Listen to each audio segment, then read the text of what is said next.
Welcome back again. Remember last time we started talking about the Ptolemies and we got into the bad Ptolemies? After Ptolemy III, it's kind of all downhill. And if you remember Ptolemy VIII, the one called Physicon, Fatty, he started building a temple at Komombo, which was dedicated to Sobek, the crocodile god. Well, the Ptolemies were fascinated with animals, especially animal mummies. And what I'd like to do for this lecture is I'd like to detour a little bit, take a side trip from the Ptolemies, the chronological Ptolemies. As you've seen last time, too many Ptolemies can be lethal. And I'd like to talk about animal mummies during the Ptolemaic period and about animal mummies in general, because they're usually misunderstood. Let me first tell you why Egyptians and the Ptolemies mummified animals.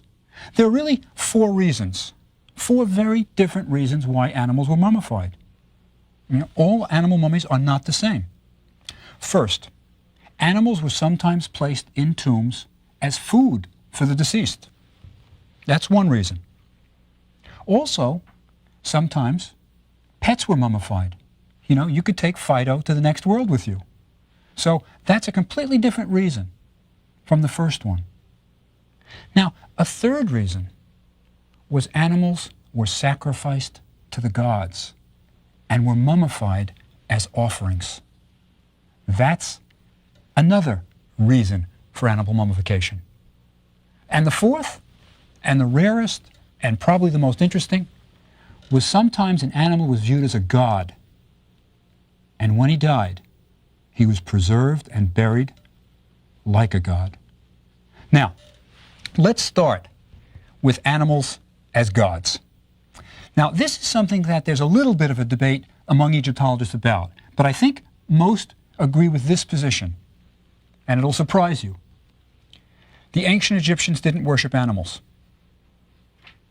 That's what most Egyptologists say. The ancient Egyptians did not worship animals.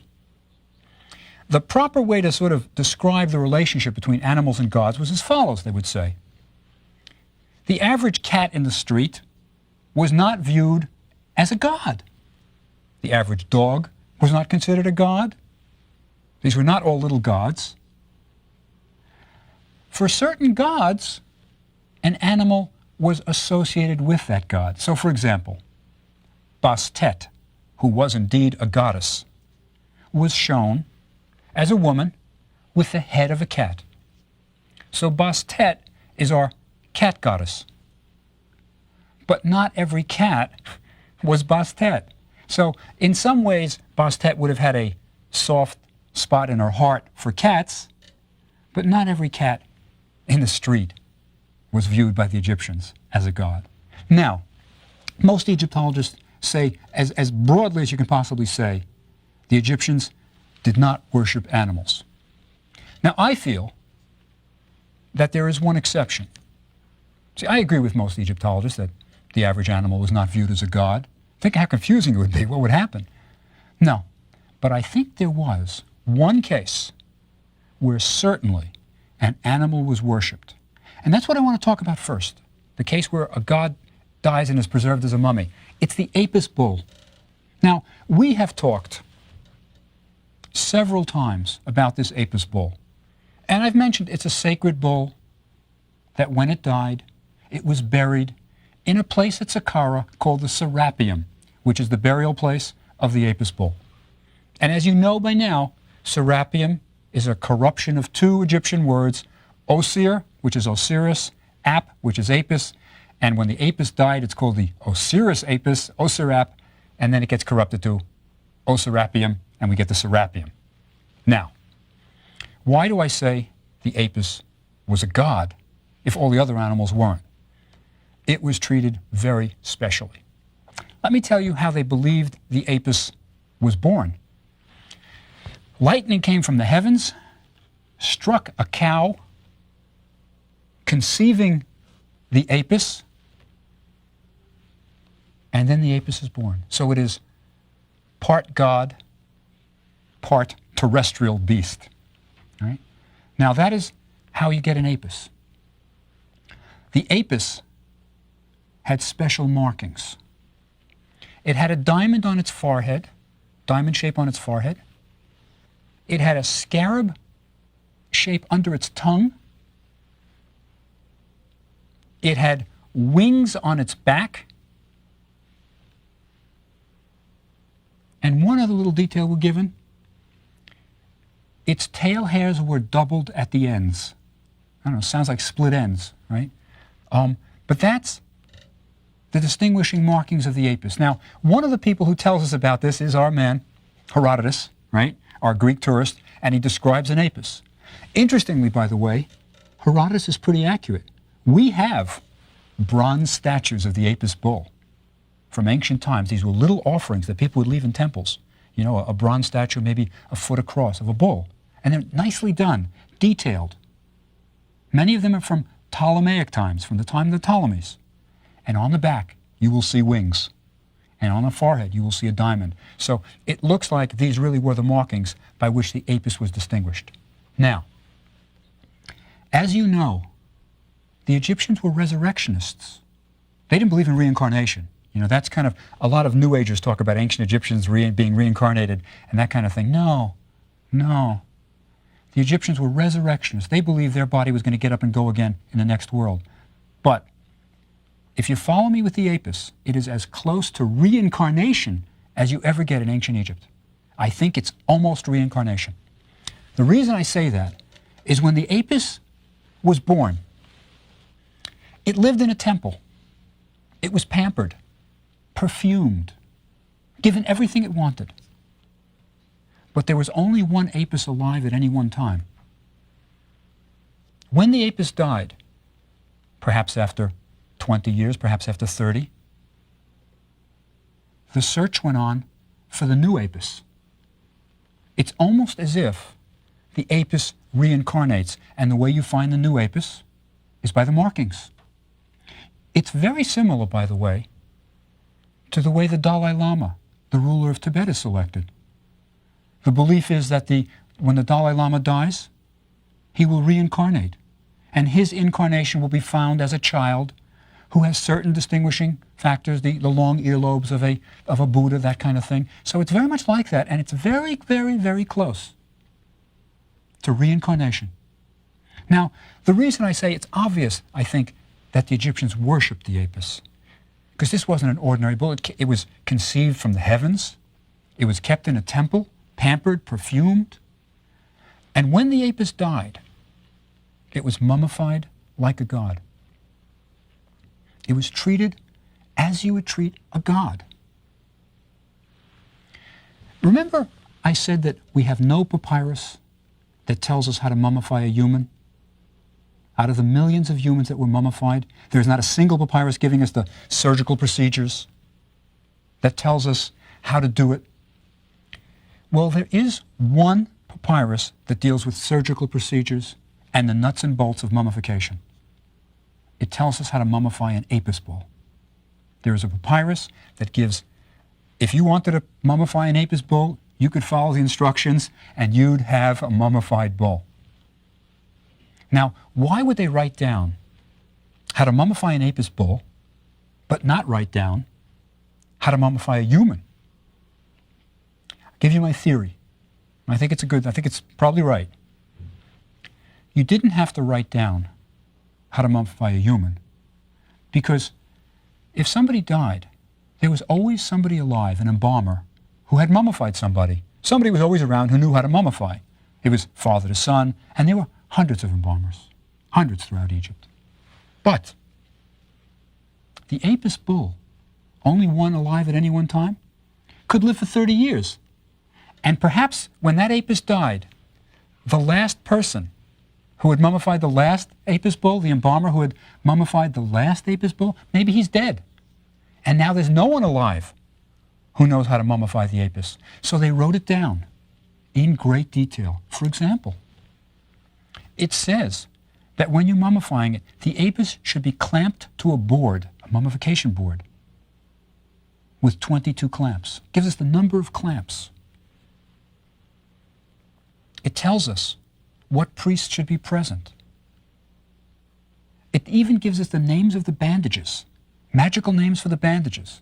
And it tells us in what order we place those bandages around the mummy. And when it refers to the mummy, it says, wrap the god's skull, wrap the god's leg. So clearly, this is a god who's being mummified. It's a unique situation in Egypt. I think it's the only case where I'm really quite certain that an animal was worshipped. Now, let me say something about the discovery of the serapeum. I want you to get a feeling for just how important this Apis bull was to Egypt. It seemed to be associated with fertility, so the Apis is really central to the well-being of Egypt. The serapeum was lost for thousands of years. Nobody knew where it was. It had been mentioned by ancient travelers. Strabo, the geographer, mentioned seeing it. He even mentioned that an avenue of sphinxes led up to the serapeum. But it disappeared from history, covered by the sands. Enter Auguste Mariette, a young Egyptologist, Frenchman, 1850s. He is sent to Egypt by the French government to buy Coptic manuscripts. They are building a library of Egyptian papyri, and they want Coptic manuscripts, the late form of the Egyptian writing. And he's supposed to go to monasteries where Coptic manuscripts were kept and buy them. He's sent with cash, money in hand. He's red-taped. He goes to Egypt, and they're not selling him to him. They say later, maybe later. And he winds up waiting and waiting for months. Now, Mariette is educated, knows a little Egyptology. Nobody had a degree in it then, of course. And he starts visiting antiquity dealers, shops in Cairo. And he sees fairly large sphinxes. Almost all the shops had them. They must have been pretty common. And he asked, where did you get these sphinxes? And they all said, Saqqara. So Mariette, remembering Strabo, who said an avenue of sphinxes led to the serapeum, figures if he could find where these sphinxes came from, maybe they will lead him to the burial place of the sacred Apis bull. So he goes to Saqqara and indeed finds the sphinxes at Saqqara, and he completely forgets about his Coptic manuscripts, takes the money they've given him, hires workmen, and starts excavating. Right? This was the good old days of Egyptology when you could do anything, practically anything. His workmen excavate, and he finds the serapeum, the burial place of the sacred Apis bulls. Now, it's a unique burial. It's chamber after chamber. It's not just one tomb for an Apis bull. It's many chambers, because every 20 or 30 years or so, there is an Apis that would die. And as a new Apis died, they would prepare a new chamber for that bull. So you have, I mean, it's a wonderful place to visit. Wonderful. It's kind of atmospheric. You know, you get a feeling you're back in the ancient world. You go through caverns, long tunnels, and on the right and on the left are big chambers. By big, I'd say it's the size of a living room, a large living room. And in each chamber was an Apis bull. But not just the bull itself. Remember, these were gods. The bulls originally had jewels on them, right? They were bejeweled. And they were placed inside of large stone sarcophagi, huge. The lids were about 5 tons each, just the lid that slid on top. And the sarcophagus itself was probably up to 45 tons, I would estimate, roughly, 45 tons. And these were huge things. And the idea was to keep tomb robbers out. Not easy to slide a lid like that off. Mariette found the tombs. They had all been robbed. All of them. But some of the bulls were still there, plundered, no jewels. But we have some of the Apis bulls because of Mariette's excavations. Now, the reason Mariette stopped excavating is quite a story. As he was excavating, he found a cache of amulets and small statues. Quite a number. I mean, several hundred, we think. And he had workmen working for him, of course. And as is often the case, even in Egypt today, you make a small discovery, and immediately word gets out, it's gold.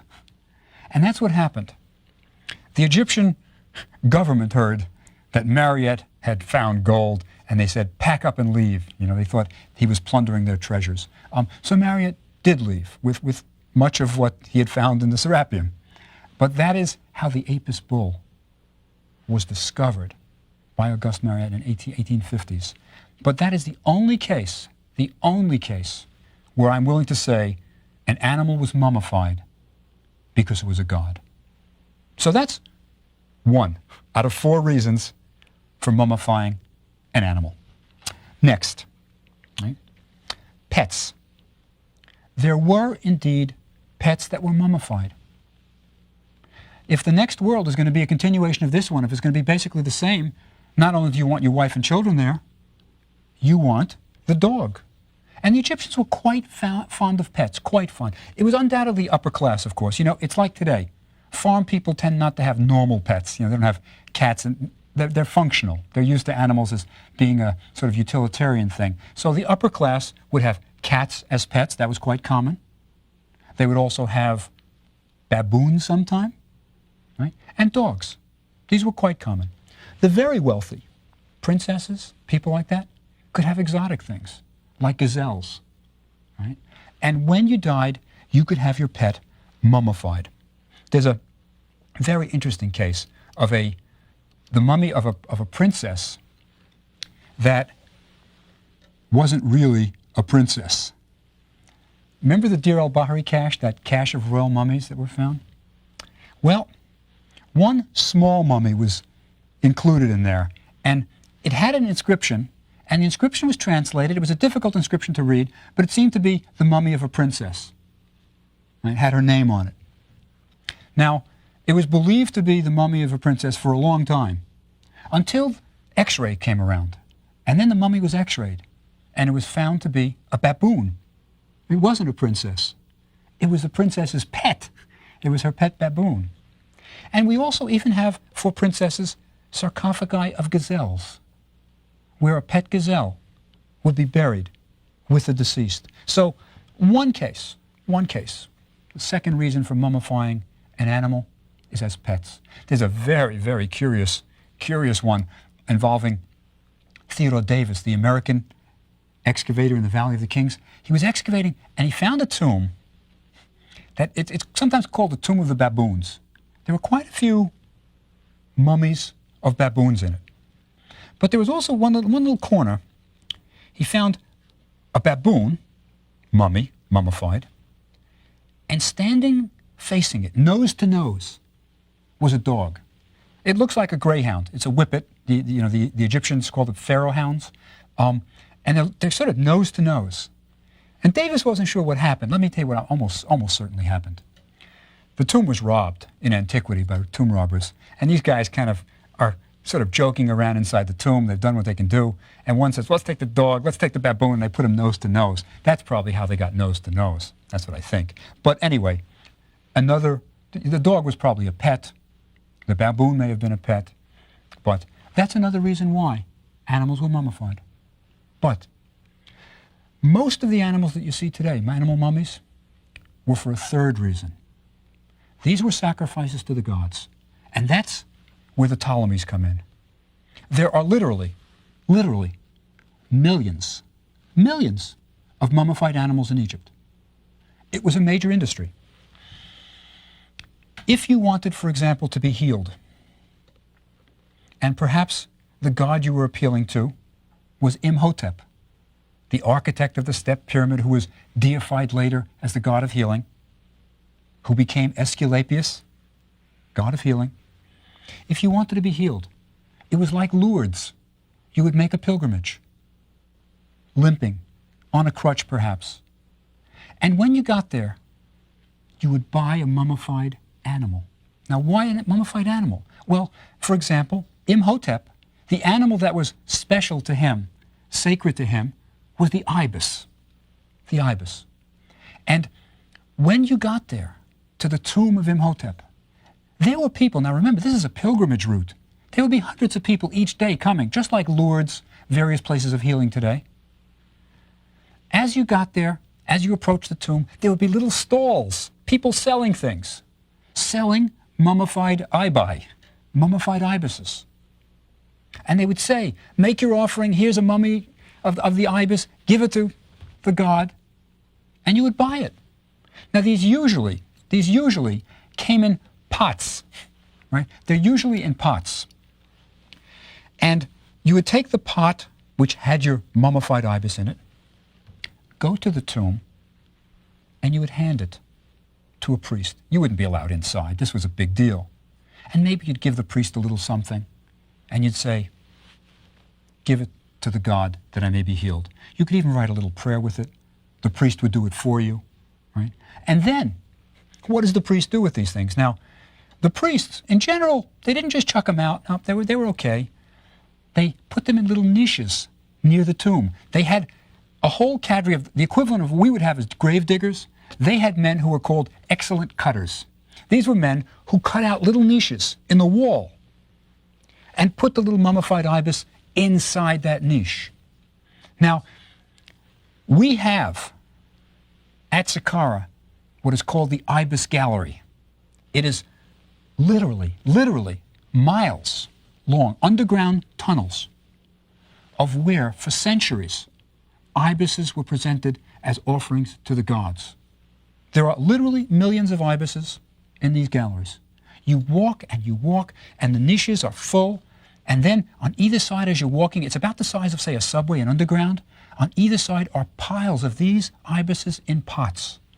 It must have been a major industry. Think about it. Thousands and thousands each year. We know for a fact, from records, we have a wonderful cache of records by a man named Horace, who was an administrator of these galleries at Saqqara. And he would sit near the tomb, and sometimes he'd do rough drafts of his messages, of his memos. And he did them on potsherds, because that was the ancient Egyptian scrap paper. Papyrus was expensive. So if you wanted to draft something, you wrote it on a potsherd, and then you could copy it over on papyrus nicely. Well, he would do his rough draft on the potsherds, then he'd chuck them in the corner. And these potsherds were found. We call him the Archive of Hor. He was the administrator who oversaw these galleries. And you get an idea of what was going on. For example, there were ibis farms, where people would raise these ibises to be killed, and then mummified and then sold to the pilgrims. They were large ibis farms. And one of the things he was worried about, this administrator, Hor, is that the poor pilgrims would be cheated. He was worried that people would be selling them a pot without an ibis in it. And this happened. When we examine animal mummies, we'll get a pot and we open it, and inside is the ibis mummy, ibis in quotes.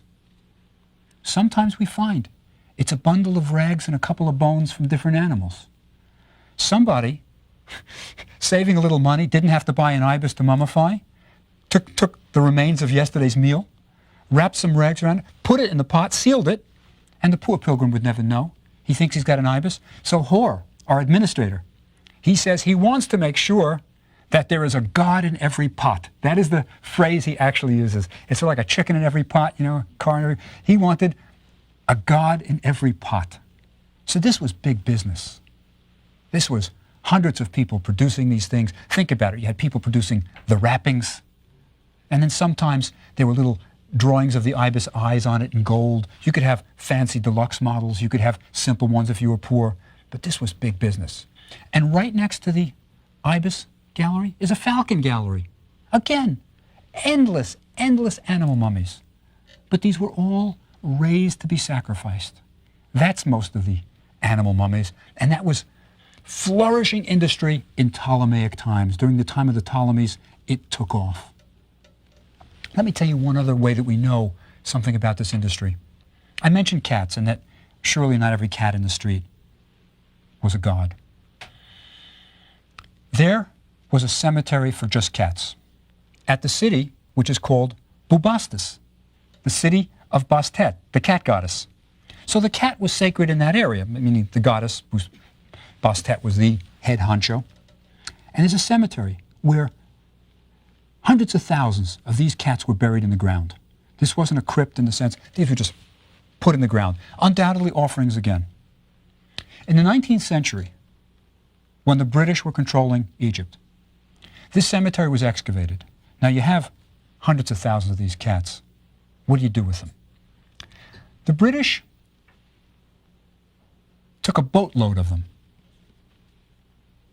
Thousands upon thousands of these mummified cats. Shipped them to England, and they were ground into the fields as fertilizer. So you had all these mummified cats ground into the fields as fertilizer.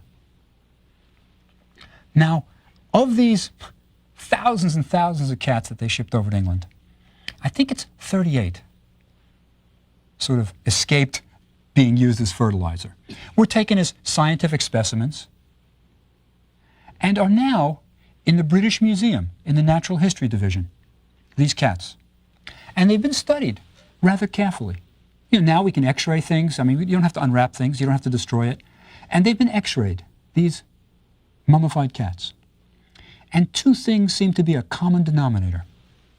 First is they all died violently. These are not cats that are simply raised to old age and then you mummify it as an offering to Bastet. No. You can see that either their necks have been wrung, the vertebrae are dislocated violently, or they died, they were dispatched by being whacked on the back of the head.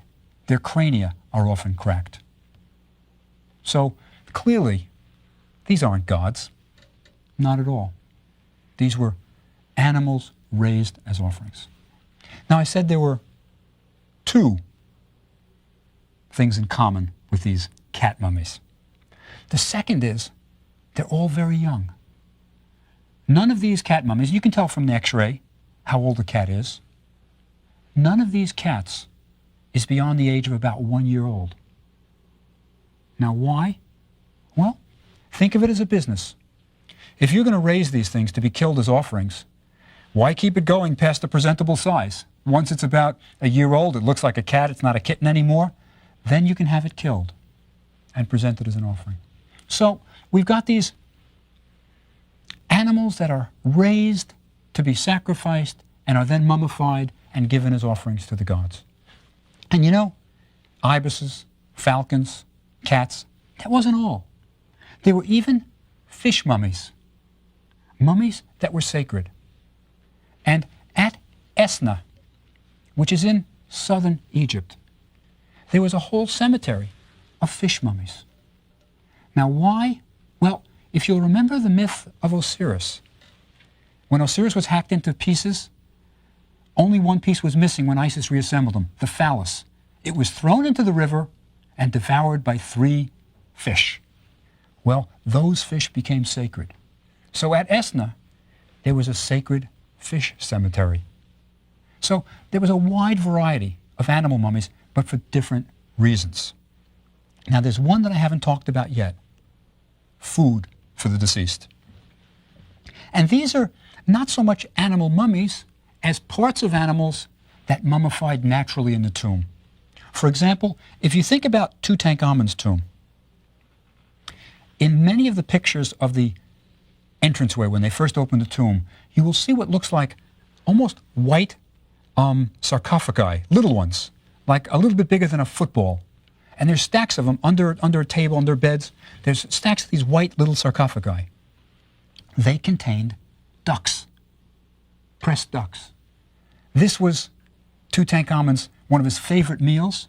And when he went to the next world, he sort of took an order to go. You know, this was his meal that he was taking with him to the next world. So there are also mummified parts of animals that were to be used as food for the deceased. So really, to summarize, there are 4 different reasons why animals were mummified. One was as food for the deceased. Another was as a god, when the god died, like the Apis bull, the rarest. The other was these offerings, sacrificial offerings. And then there were pets taken to the next world.